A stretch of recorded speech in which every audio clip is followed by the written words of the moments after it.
What's up, guys? Let's give it a minute. Let some people join. There we go. Special guest tonight, both on the road. Lane Olson, ladies and gentlemen. What's going on, dude? What's up, brother? Just going to pay some bills real quick. This episode of Road to All Americans is brought to you by ROKFORM. Make sure you guys check them out, rockform.com. Use code DMiller25 to get 25% off your order. Great equipment to use for your bass boat, your truck, whatever. You'll love it. Let's get into it. Lane, what's going on, man? Just saw you up at Champlain Toyota. Yeah, dude. I ended up fishing the Toyota at Champlain, and then jumped on a plane, flew back to Oregon, see my family, and fish a couple tournaments while I'm here, and then back to Champlain next week for the BFL. Yeah, you posted some pictures. You were hammering them all weekend. Yeah, we got lucky yesterday and won a tournament at the coast, the 4th of July Open. So that was pretty cool. That's awesome. So what'd you how did it work out for you with the Toyota event? What place did you finish? I don't remember, somewhere in the 60s. I had a good second day, some mechanical issues on the first day, pretty early in the morning, so that kind of hurt me. But drifted around and caught 16 pounds, and can't really do that there. No. You got to be on top of your game and, catch high teen bag to be inside the cut for sure.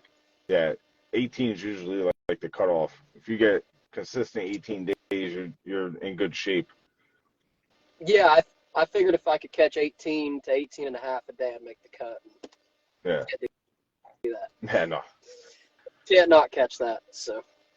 Yeah, I dropped the ball. I ran down the middle lake, was fishing some stuff. I had a good game plan. It looked like it was going to be a pre-spawn deal.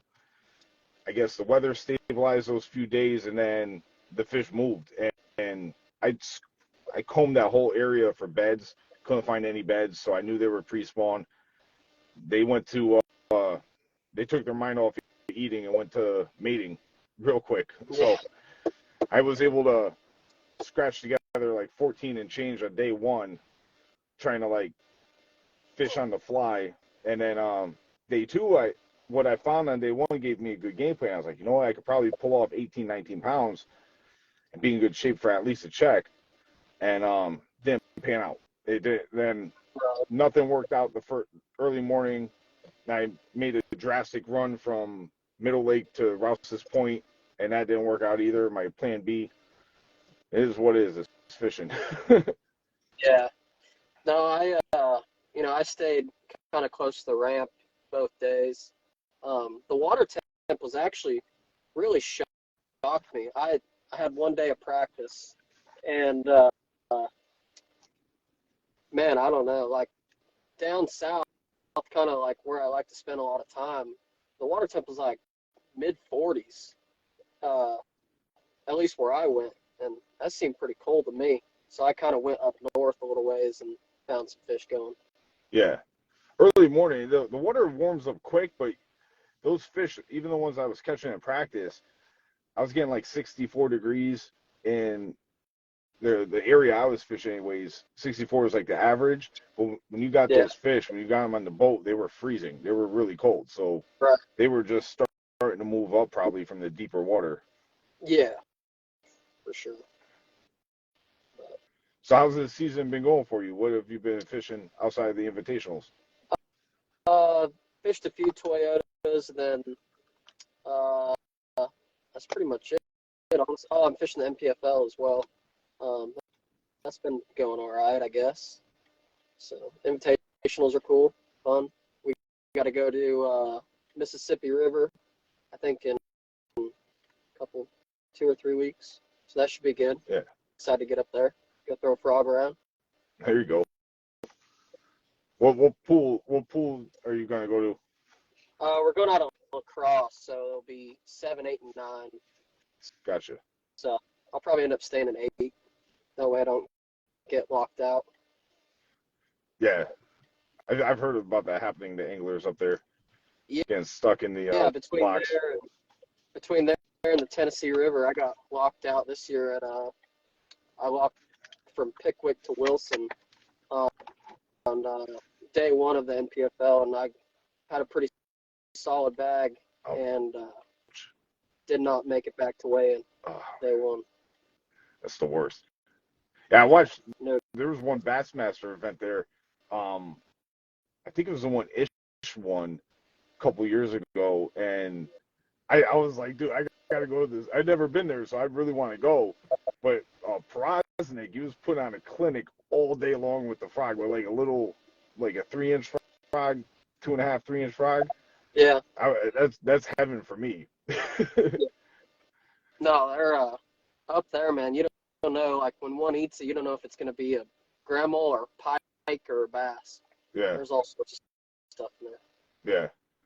It's like here, So, local no, too. it's a fun place. You got the bullfin down in Maryland, the snakehead.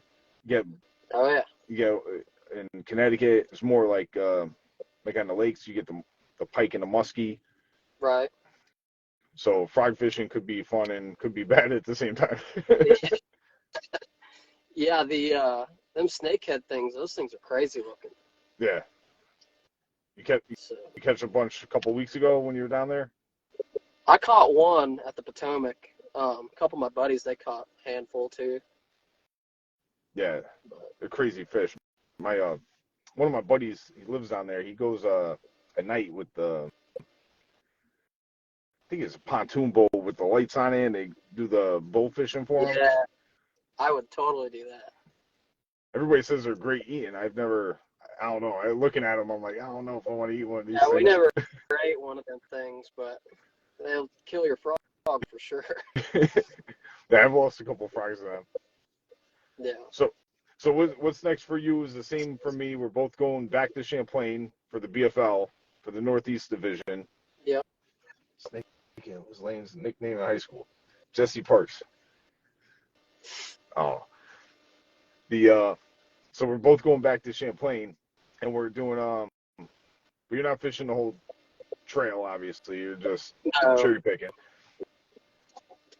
Yeah, I figured I'd be up there for a couple weeks, so might as well jump into that one. Yeah. I wish I didn't have like chaos going on with the tournament. I wish it wasn't the same weekend either. I really wanted to fish the cash in on Oneida. It was that Saturday, but I was traveling with a co, and then my buddy from New York that I would have paired up with for that tournament. We didn't get to fish it, but there's a lot of cool opens that go on in New York, like through all the different lakes. Yeah. Around. I think it was the Douglas Open. They just had one at St. Lawrence. I guess it took like 32. I saw that. That's pretty awesome. Yeah. It was a big bag. It's my favorite place in the whole country. St. Lawrence? Yeah, there's no better place in the world, in my opinion. See, some people will be like, the St. Lawrence is their favorite, but they're actually talking about going to the lake. Are you a lake guy or are you a river guy? I'm definitely a lake guy. Yeah. I mean, the river is awesome, and we can never go to the lake, like in tournaments. But if it's flat, the lake is the deal, in my opinion. Yeah, there's so much area to cover. It's just, you can find fish anywhere, really. It's just such a vast place. You could go out there and not get a bite for a couple days, like just scanning, looking for one rock out in the middle of nowhere. But then when you find that, you can get well in a hurry. So I like the river too, but the drifting, it took me a couple years to get the hang of it. Because when we go up there for a BFL, you're only going up for a couple days of practice, and the tournament, you're kind of like learning on the fly. But once I cracked the code on the drifting, I was like, all right, now I gotta work on my lake game. But every time I want to go out there, it's either off limits, and like the nation regionals last year was off limits. I made the run to what the hell with the windmills, as close to the lake as I could. I made the run. Like around Clayton? Yeah, past Clayton, like down can't think of the name of the point. I'm drawing a blank. Well, Cape Vincent. Oh, I got you. Yeah, so that area, but the it seems like every time, and now like the BFLs are launching us out of Messina or Waddington or whatever, and then the lake's off limits. So I have to Right. make do with what I can do in the river. Yeah, I But mean, I don't know. I really wish they'd let us go to the lake. Like, I don't understand why they won't let us go. I mean, if you can run 90 miles, what's 10 more, you know? yeah, exactly. Like, that's just my opinion, though. Like, if you're man enough to go, send it. Seriously. Yeah, I mean, it gets rough out there. I've been out there in 6 to 10 foot waves. And, I mean, if you take it slow and know how to drive, you'll be all right. Yeah. If you don't know how to drive, for the viewers at home, it's not the place to practice. No. No. You might spear a couple. Yeah. You're going to get wet. They launched this one year for a BFL out of Clayton. It was bad. There was a lot of sad faces at the end of the day, but when they used to launch this out of Clayton, the lake was in play. Right. But since they've changed it up, going farther up the river, it's been off limits. So I haven't been out to the lake in a couple years. Yeah. You looking forward to getting back to Champlain? Yeah, I mean, that's my second favorite place in the entire country. So, yeah, no, it's always fun going up there. That's awesome. So, What lakes besides coming back up for St. Lawrence and Champlain, are there any other tournaments coming up this year that you're looking forward to? not really, to be honest with you. I mean, the Mississippi River will be fun. But as far as anything big, no, not really. That's pretty much it. Really? I'm actually looking forward to, because we got two on Champlain in our trail this year. Usually it's two titles, like it'd be like the Potomac and the Bay, Champlain, Cayuga, Oneida, and then St. Lawrence. But this year we're doing Champlain twice, and I'm When's the anybody second who's one? the second one's not the week after, but the following week, so 2 weeks later. Oh, really? Yeah, Gotcha. I think the 24th. I may be wrong. It's the two weeks later. Gotcha. Then we Yeah, I'll come be back going up. Too bad. You're gonna stay. It's a fun place. But we got the Cayuga after that, and then St. Lawrence. But we don't have Oneida. And anybody who's watched this podcast of mine knows I'm a huge fan of Oneida. I love that place. Yeah, I haven't been there yet, so Oh, it's worth I'll have to get out. if you got a day or two to go fun fishing while you're up here, I would make the drive over. Especially, it's not that far from Clayton too. If you plan on going to Clayton, Right. it's not that far. Yeah, it's only what, an hour and a half? It's in Syracuse, right? Or close to Yeah, Syracuse. south. Like, yeah, well, you can launch anywhere. The northern end is basically there's State Park on the west side, and then the main launch they use for all the tournaments on the east side. Gotcha. So the top third of the lake is pretty much the deal for both species, and then post spawn, it seems like the bottom 2/3 of the lake, if they're not in the grass or they're not still spawning, they're just out in deep water chasing bait, and they're tricky to catch.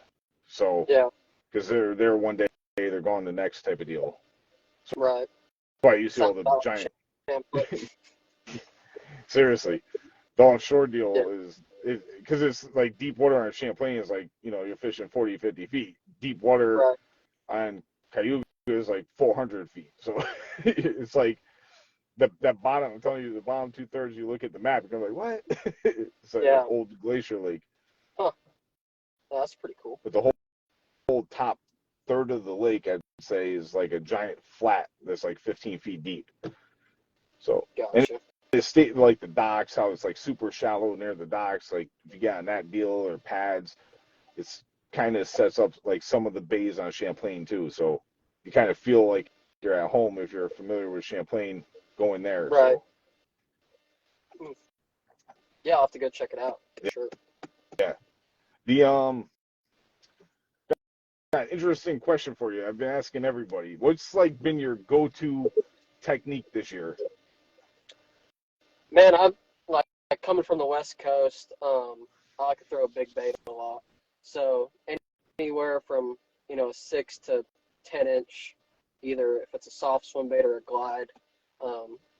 That's kind of really like I'd say over 80 to 90% of the tournaments I weigh at least 1 or 2 fish a day on a big bait. Really? Yeah. Do you enjoy throwing them a lot, or is it like one of those deals like you pull down, swing for the fences? No, I mean, I don't know if you've ever really done it or not, but there's nothing cooler than catching, a big one on a glide. Yeah, I haven't. Like, that's the coolest bite in the world. Yeah, I haven't had like a great success around here, like locally, and then in tournament situations, it's like I'm trying to focus on what I know is going to work. Right. But around here, we do throw a lot of swim baits, throw a lot of like little paddle tails, 3.3, 3.8, 4.3 inch swim baits. So I'm very familiar with swim baits, but the glide baits, I got a couple. Shout out to Byron Childers. He put me in the right direction. It's a buddy of mine. He basically hooked me up with like some ideas of what to buy to like try some new baits and stuff, get myself out of my comfort zone. But I haven't had great success with it here on the local lakes. Yeah, I mean, I moved the Fork this winter, and that's a pretty good swim bait lake. So I got to chuck it around pretty much all spring. And like coming from the West Coast, Clear Lake and the Delta, all the West Coast lakes really they eat it pretty good. So I just kind of feel at home, throwing it around. You throw any of those baits But that it catches big ones too. Yeah. So it's not just a number. It's not a numbers deal. It's a quality quantity. It's definitely not a numbers deal. But you'd be surprised at how many like 3-pounders you catch on it. Like a 10-inch bait looks ginormous, but I mean a 3-pounder will come up there and eat it for sure. Yeah. Is there a color like you like a lot? I like just a white one, to be honest with you. Like, everyone gets all jacked up about paint colors, and it's more of a profile thing, in my opinion. That really gets the bite. You think lakes if you have lakes that have a lot of small bait, right, versus lakes that they may be feeding on trout, like lakes that get stocked, do you think that plays a role in the success rate? Yeah, it does for sure. But like we went to Clark's Hill this year, and I'm pretty sure there's herring in there, but I know there's a bunch of shad. But they don't like herring. They don't really get that big, like 5 inches maybe at the most. And I was catching them on a 7-inch glide there. So spots and largemouth. You have good success in stained water? It's got to be generally clear. I mean, not like Champlain clear, but 2 to 5 foot of visibility is plenty. Be surprised on Champlain. You would think, oh, you gotta go supernatural. You could throw a bright chartreuse something in there or pink. I've seen guys using a lot of random like gaudy colors, and the fish annihilate it. Yeah, no, smallmouth are something special. Like they'll eat anything. They're so aggressive. So for technique wise, so that's been like your go-to deal basically for the year. Yeah, that or flipping a jig around. If you guys need a good all-around flipping jig, the dirty jigs, Matt Heron flipping jig has probably been my go-to as far as smaller tackle. What do you throw what tackle, what rod reel combos you use for the I throw glide bait? all edge rods, edge rods for all my rods, and then Daiwa reels. The edge, my swim bait rod's an 808, so it's 8 foot 8 power, and then my jig rod is a 735, so it's 735 power. It's more of like a medium heavy. I throw anywhere from 15 to 20 pound line, depending on what I'm fishing around. But on swim baits, I pretty much 20 pound fluorocarbon at all times. You have fluorocarbon you like specifically? I throw Seagar, Tatsu, either Tatsu or InvisX. Gotcha. So there's a lot of guys too that like just like from talking to people, there's a lot of guys that throw the glide baits on mono. They like doing the straight big game or something like that. Yeah, I've messed around with it, and I think if you're trying to fish it like on the higher part of the water column, mono would be good.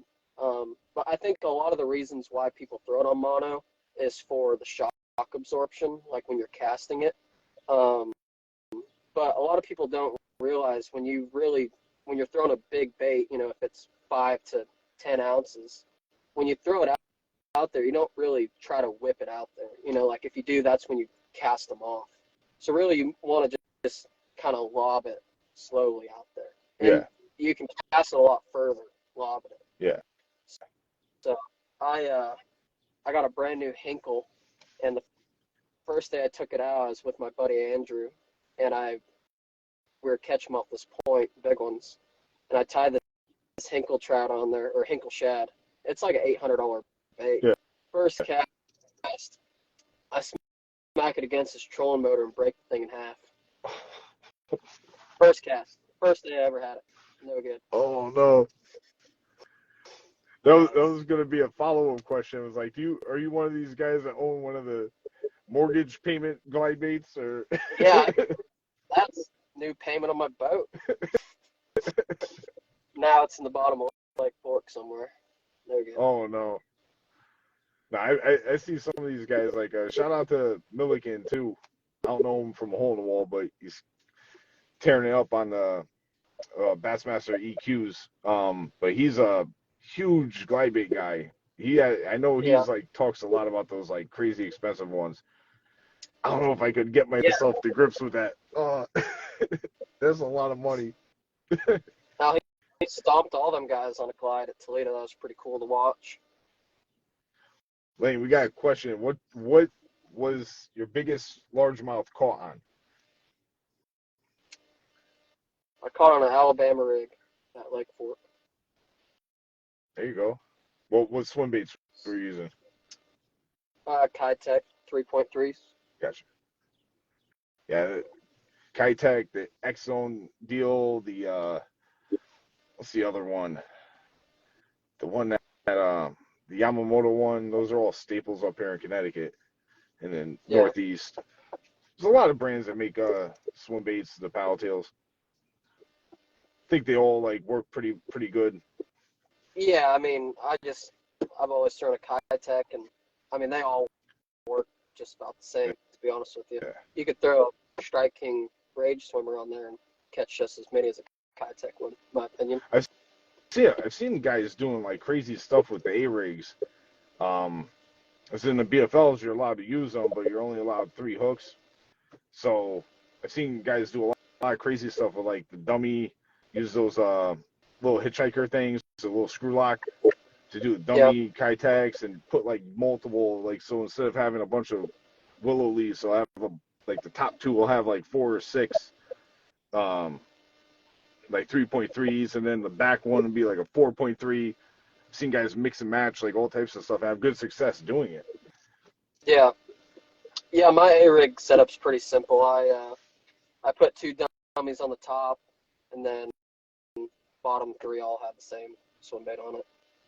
But if you don't, you got to put, like, up on top, you got to put like a 2.8 or something smaller than your bottom 3, and they'll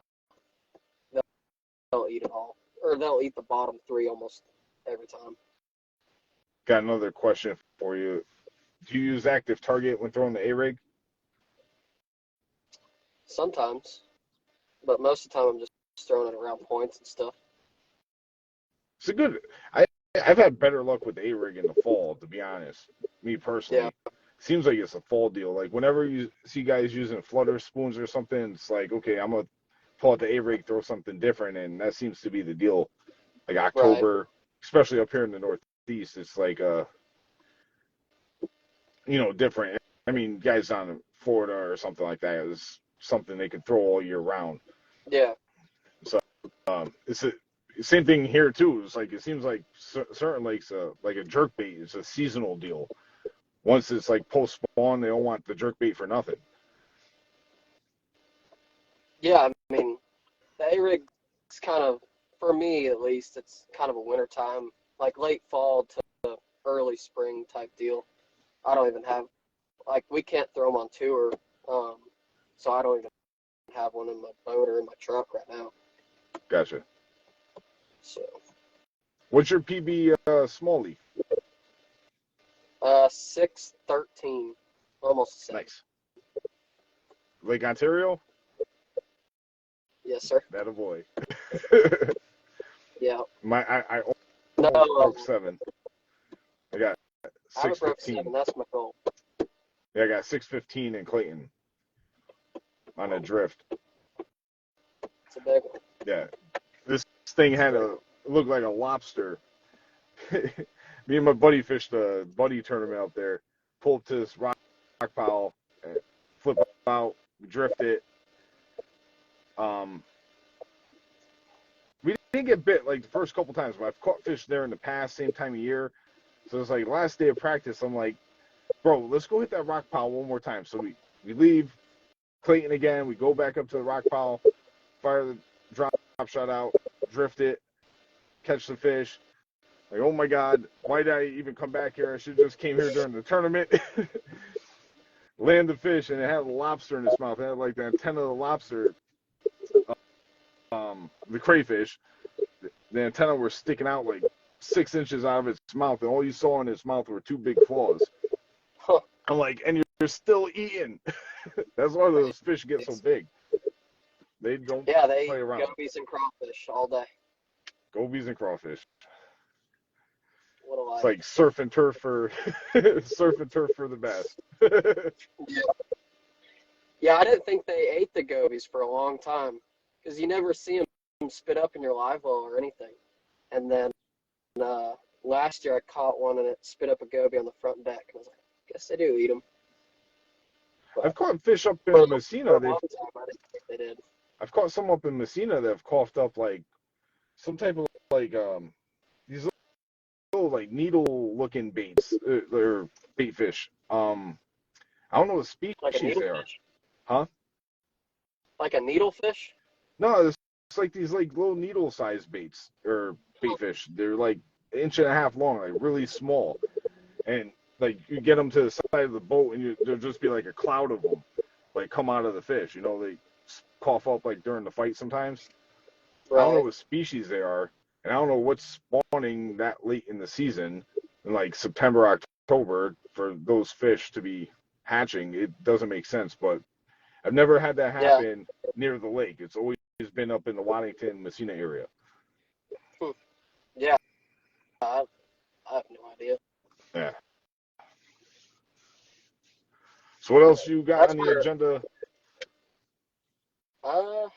Let's see, I got the BFL, and then I think I'm going to end up going to ICAST. Right. That's next week. And I got to fly back up there, grab my boat and truck, and then I got to go to Saginaw Bay for the MPFL. Right after Saginaw, we go to Mississippi River, and then back to St. Lawrence for the Toyota. Gotcha. So And you're that's about fishing. it, and then I'm off for a month or so. Are you fishing all 3 of the northern Toyotas?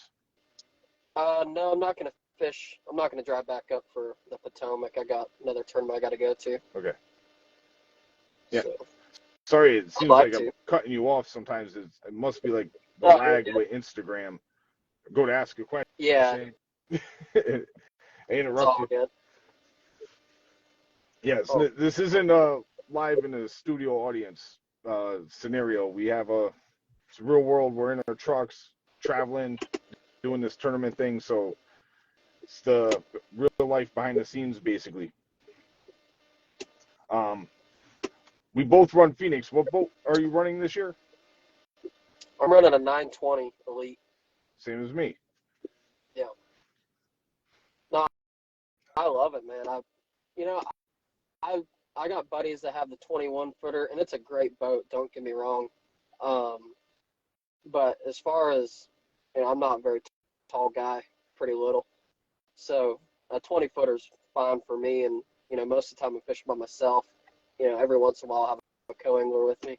But I like the layout of it. And then especially in rough water, like if it gets real big, in my opinion, the 20 footer is just more nimble, and you can kind of bob and weave through the waves.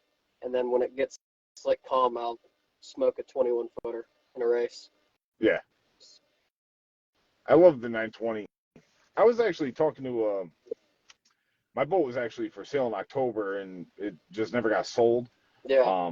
I had to make a decision with the season starting, like, am I keeping it for another year or what? But I was talking to one of the guys at the marina. I'm like, thinking about maybe switching to PHX. It's a bit more of like a Great Lakes boat, more of a Right. bigger water boat, and I'm fishing more bigger water than anything. Might be better to just make the switch, because I'm not Right. trying to be a speed demon either. I'll do 70 all day, but that's not my priority. Is the Yeah. stability of the platform, And he was like, dude, I'm telling you right now, the guy, if you're saying, oh my God, in a situation with your boat, the guys in the PHX are saying the same thing to themselves. So Yeah. he's like, they're both good boats for rough water. And I'm like, well, this is my only Phoenix so far, so this is my only base for comparison. So Right. No, I mean, when it's big, it's big. Like, there's nothing really you can do about it. yeah, But as far as when it gets real big, I feel like that 20 footer's just a little bit easier to kind of cut in and out, you know, kind of run the troughs a little bit easier than the 21 footer. yeah. When we were on the Toyota last year, day one, it was blowing. I had a couple buddies who ran south, never made it Mm-hmm. back, and I ran the mid lake. I was fishing pretty far south, not entirely south, like Thai or anything. Right. But that ride back, I didn't spear a single wave. It took me a long time to get back to the ramp. Yeah. But I took my time. I got down there. It wasn't that. It was rough in the morning, but it wasn't that bad. But the way back was brutal. But my Yeah. boat just, took my time, kept the nose up, never speared a wave, smooth sailing. And so that kind of like, Yeah. I still had doubts and maybe considered the PHX, but that kind of sealed the deal for me that I was in the right boat. Right. No, I mean, it's smooth ride and it's fast when you need it to be, and you don't get wet. So that's what I like about it. Do you have the Elite or the Elite 2? I just have the regular Elite. Yeah, I love the deck layout. I like the big center lid. Yeah, me too. So. I was kind of surprised when they came out with the Elite 2. I wasn't expecting that. Yeah, I think they did it just because of the Pro XP.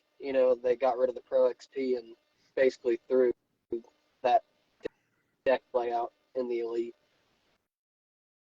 from my understanding of it. Yeah. And you're running a Merc as well? Yeah. I'm curious, which prop are you running? 24 Fury. 3-blade? Yep.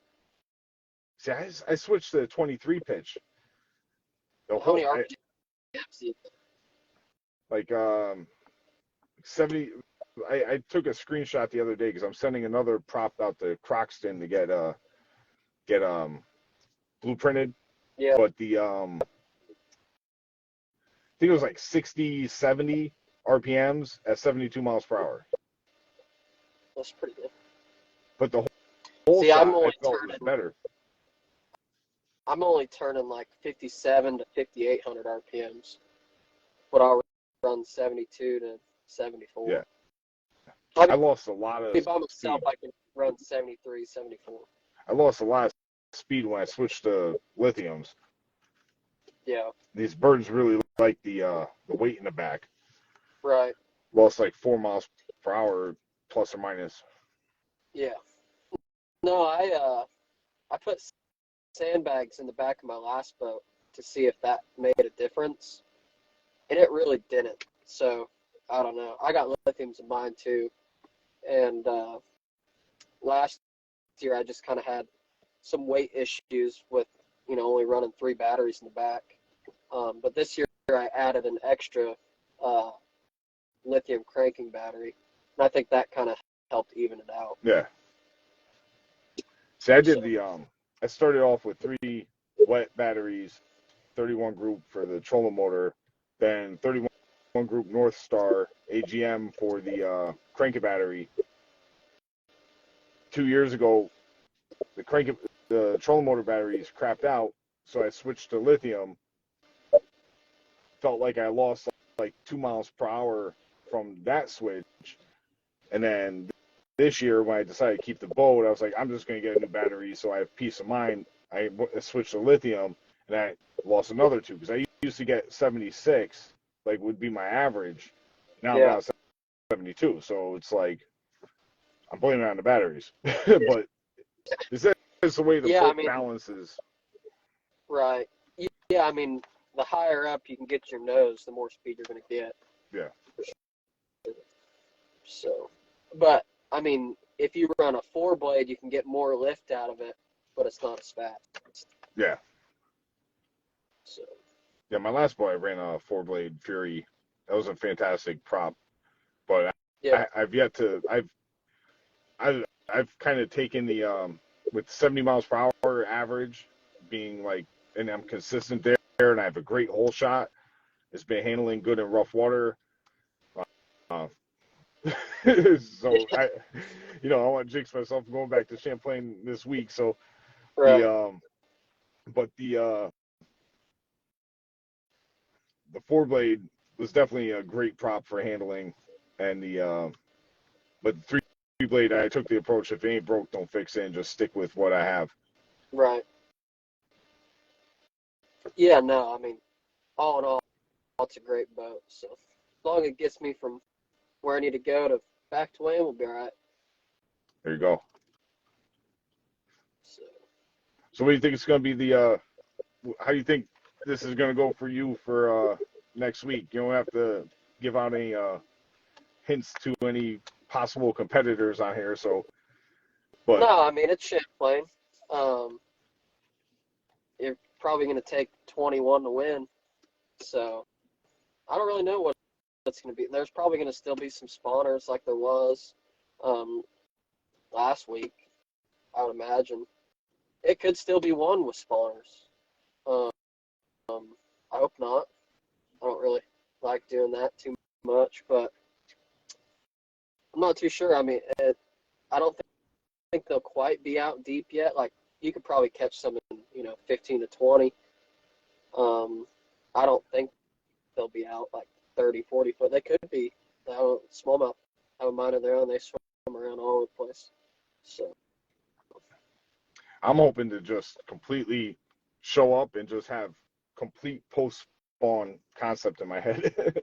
I do not want to think yeah, about anything having to do with beds or chasing fish or just go fishing. Like I've been there plenty of times, had good success plenty of times. I don't want to have to deal with the beds, and that was kind of like what made me stick with the Middle Lake deal, because it was like, okay, I'm on a pre-spawn deal. I don't see any beds anywhere, and then the temperature changed and stabilized, and that was a wrap for me. So they're I'm hoping this week I could just go up there and do what I gotta do, get 5 good ones. yeah, yeah. I mean, I don't know what it's going to take. I mean, I'm sure it'll take 21 to win. That's only a 1-day derb, so kind of just got to go swing for it. I'm curious if anybody, if any of the boys head down to Thai, You know of anybody, any friends that are fishing that are gonna make the No, I mean, trek? none of my buddies are fishing it, so I don't really know. I'm sure somebody will though. Like as long as the wind don't blow, I don't see why it wouldn't be possible to win it down there. Yeah. I haven't fished on a tie in so long. I miss it. I've We never used to have. been to top. Really? No. It's like a whole nother lake. Yeah, I mean, I don't know. I fish for largemouth all year. I go up there. I'm trying to catch brown ones. I hear you. If you look at history from the past, like, I don't know, since bass tournaments were a thing, Champlain has always been that lake where it's like a mixed bag deal, and the Yeah. smallmouth have just boomed so well in that place that that's no longer even a concept. Like, may Right. still play here and there with certain people with certain like habits of the way they want to target the fish, but the I think it's like straight up you can either pick one species or the other and not have to worry about filler. Like the brown ones Yeah. are good enough to win, and it's been proven the past several years. So anyone who gets on a good smallie bite, you know, they have a good school or whatever the case is, especially for a 1 day derb, it's definitely doable. Right. Yeah, I mean, you think about it, you only need 5, so and you just got to do it one day for Yeah. BFL. So that's cool. But no, I mean, I kind of like the multi-day tournament, just kind of strategy-wise.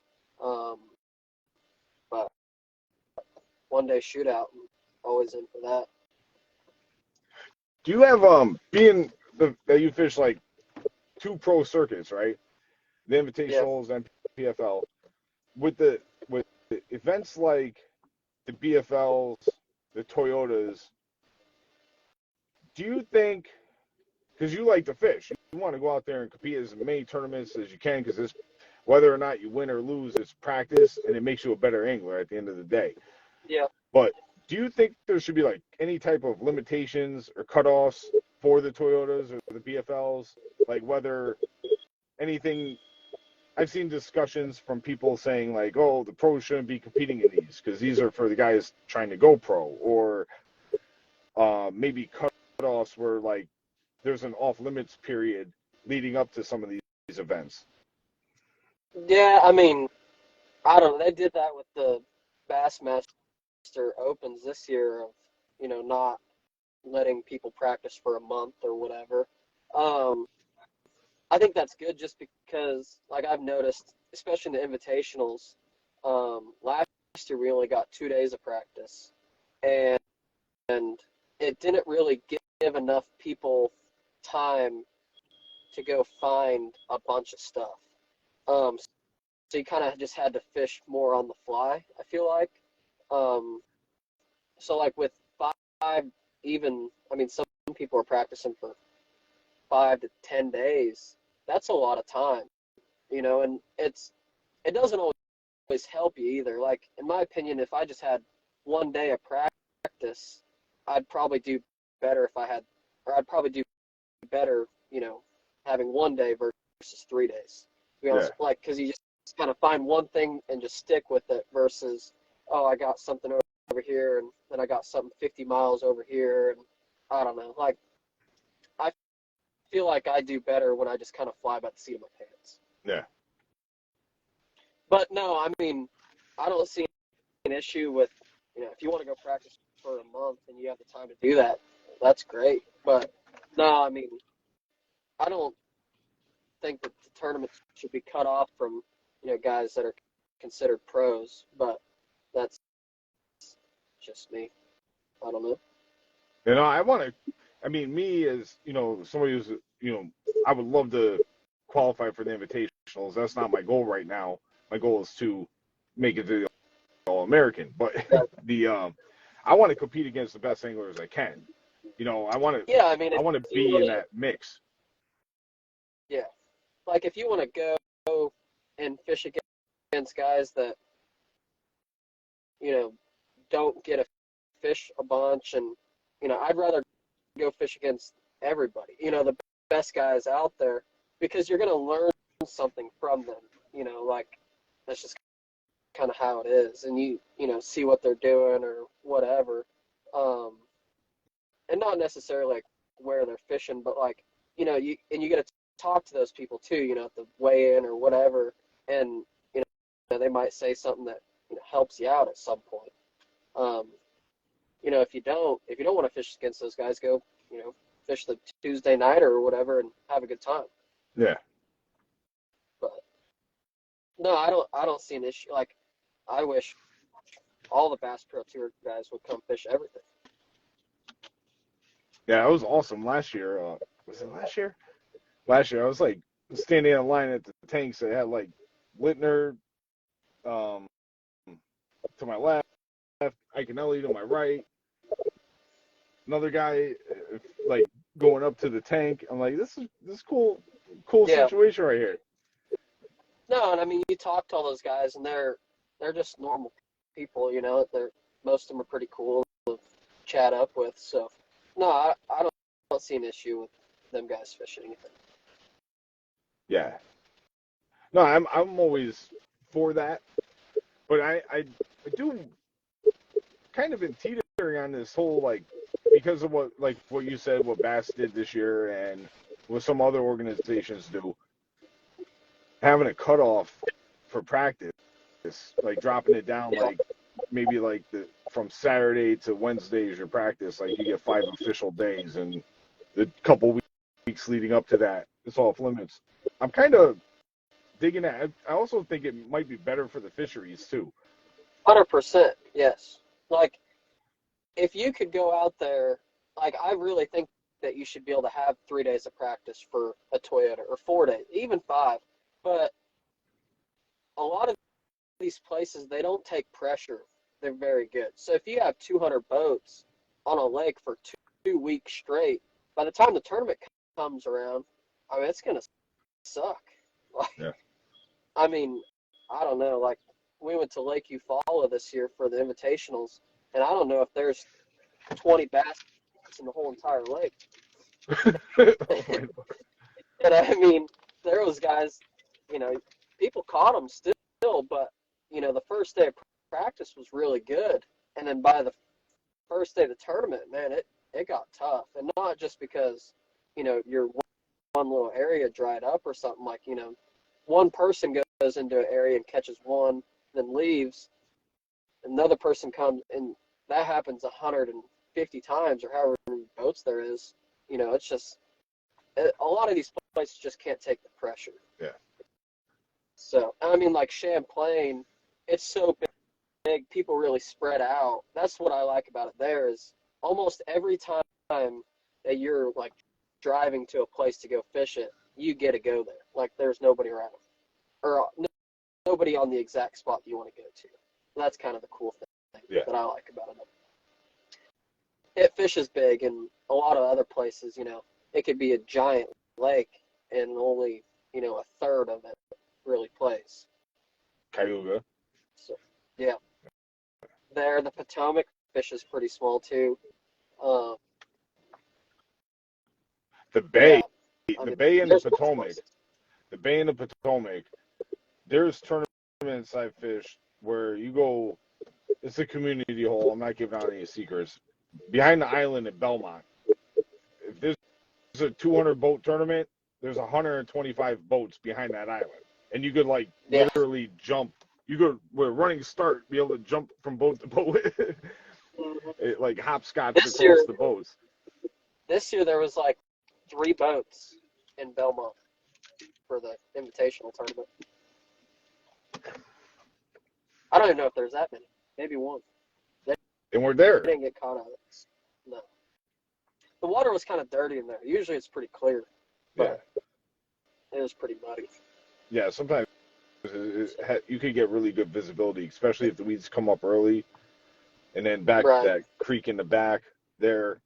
And then even the Occoquan. Like, if it gets muddy, most of the times it's from, like, rain the week leading up to it coming down the Occoquan. Right. And then that creek, not Canes to the right, but the one to the left, you go in like you can only fish really the mouth of it, but it's like chocolate milk. And if it was like a rain like 2-3 days before, it's like a crazy current coming out of there. So that Yeah. just is all stirred up. So you got the two rivers basically dumping into each other right in the bay, Right. and that it muddies that whole thing up. And then you have that right under the bridge. You got that.